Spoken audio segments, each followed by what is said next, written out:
Trump has fucked around and then he find out that it is easy, very easy to start a war, but very, very difficult to end it. Do you remember that song that said, if you live in a glass house, don't throw stone?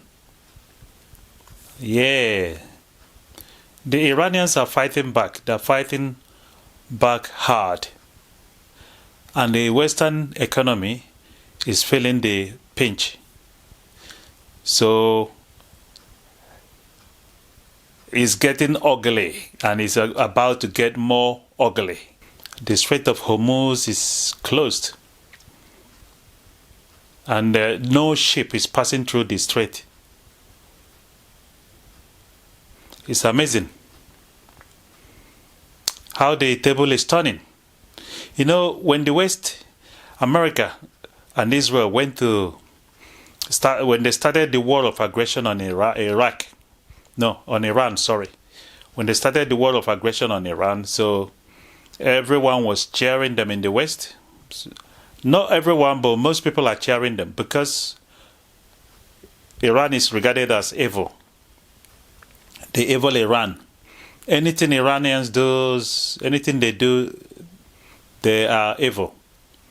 So I remember when the same thing was happening between Russia and Ukraine, and it's still happening anyway, but when it all started, there was outrage. Everyone was blaming Russia. There was solidarity with Ukraine, so it was unprecedented up to today. So the Western politicians, they all invested their political capital in Ukraine war. So when our infrastructure has dilapidated, and how do we fix it? Send weapons to Ukraine. When the economy is not performing and we have inflation, how do they solve it? By sending more money, more weapons to Ukraine. When we don't have money to pay for to pay the pensioner for the social services and everything, how did they solve it? Send more money, more weapons to Ukraine to fight Russia because we hate Russia. Russia is evil. Yeah, the international law must be respected. Yeah, rule-based order must be respected. And Russia invaded their sovereign country, violating their sovereignty. Unprovoked war of aggression of Russia against Ukraine. So that's all we heard. That's all we've been hearing. Yeah? So when it comes to Iran, oh, they are evil, Iran. Murderous regime. They are brutal regime.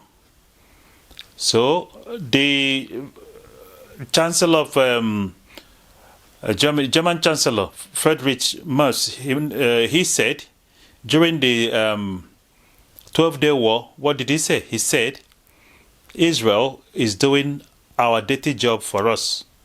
So all the Western leaders, they are all accomplices to this war of aggression, unprovoked war of aggression on Iran. Yeah, but the Iranians are fighting back hard, and the European economy is feeling it hard. They're feeling the pinch. It's hitting us in the pocket because the oil is not coming anymore. The gas is not coming. It has skyrocketed, the price of gas and the oil. As a matter of fact, I went to fill up my tank today. No, I don't have enough money to fill up tank. I just bought some, probably 12 liters. And diesel, I bought diesel for £2.69p. So it's a little shy of £3 a litre. So, and if things are going the way it is, by next week, it's gonna be up to £3 a litre. So every business is feeling the stress. So, and to be honest, if I were the Iranians, I will hold on tight. Yeah, I will hold on tight. Hold tight, Iran. So, I will not allow any ship to pass through that Strait of Hormuz, especially the western, any ship going to the west, I wouldn't allow it until we got full compensation, maximum compensation for the more than 170 schoolgirls that were murdered by American Tomahawk missiles. So, if I were Iranians, I would demand maximum compensation for that atrocity. If I were the Iranians, I would demand maximum compensation for all the civilian infrastructure that has been blown up by American and Israeli war of aggression. So if I were the Iranians, I will demand for maximum compensation for violating our country's sovereignty. Our territorial integrity has been violated. I will demand maximum compensation for it if I were the Iranians. So, and on top of that, I will demand that all the illegal sanctions imposed by the West be lifted, all of it. And when that is all done, right, then I'll be able to allow ships to pass through the Strait of Hormuz. So that is the greatest leverage Iran has over West. It's not looking good for Donald Trump. And he's finding out. So the European leaders are so hypocritical. And I just saw on the news that UK has banned all Iranian-related protest has been banned in UK. So we don't want people to demonstrate against the unprovoked war of aggression that is being unleashed in Iran. It's all banned. So where is the freedom of speech? So if the Iranian regime was the one doing so, we're going to demonize them as usual.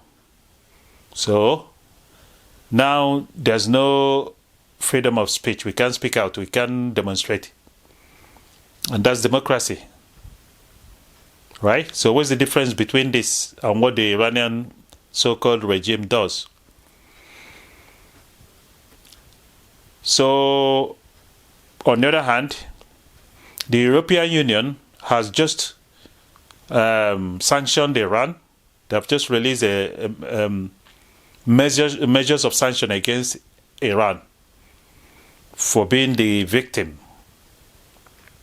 So the Iranian people are under the receiving end of this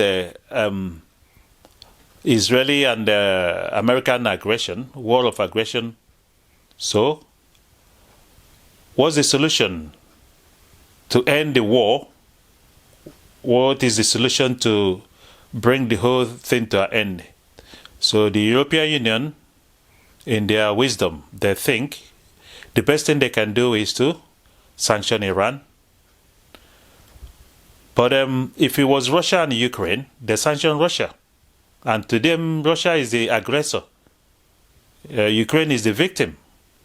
So now, Israel and America are the aggressors. But Iran is the victim. Now, they sanction the victim. When the genocide was happening in Palestine, and it's still happening today, nobody was sanctioned by the European Union. So this is the sort of the world we are living in. So it's nothing but hypocritical. It's none of our business what happened in Iran. We should allow the Iranians to decide their own destiny without interference from us. So if Iranian regime, as they call it, I don't know why Iranian government is a regime. They don't call the Saudi Arabia government a regime, even though it's a monarch, family monarch system. No one is elected. So I don't know why they don't call all the Gulf monarch, all the Gulf monarchs, they don't call them regime. But the Iranian government is a regime. It must be labeled a regime. That's what they were saying about Syrian government when Assad was there, Assad regime. After more than 12 years, eventually they were able to regime change Assad. So now they replaced him with ISIS leader, head-chopping ISIS leader. He became a president, unelected president of Syria. And when they were describing, they say president of Syria. So a terrorist become the unelected president. He was installed by the West. So this is democracy. So Iranian regime is a regime. Iranian government is a regime. Well, actually, Iranians, they elect their leaders. You might not like their system. No system is perfect. But at least there's a semblance of people's representation in their system. And we should respect that. If whether it's good, if we don't like, we like it or we don't like it, we don't have no right to interfere. Okay? So the Iranians are fighting back good, and the Iranians are very good at urban and asymmetrical warfare. I'm going to use the word of American Secretary of War, Pig's Headset, and I quote, "Fuck around and find out." Yeah, Trump has fucked around and then he find out that it is easy, very easy to start a war, but very, very difficult to end it. So Trump is in a pool of shit. Trump is knee deep in shit. And he doesn't know how to get out.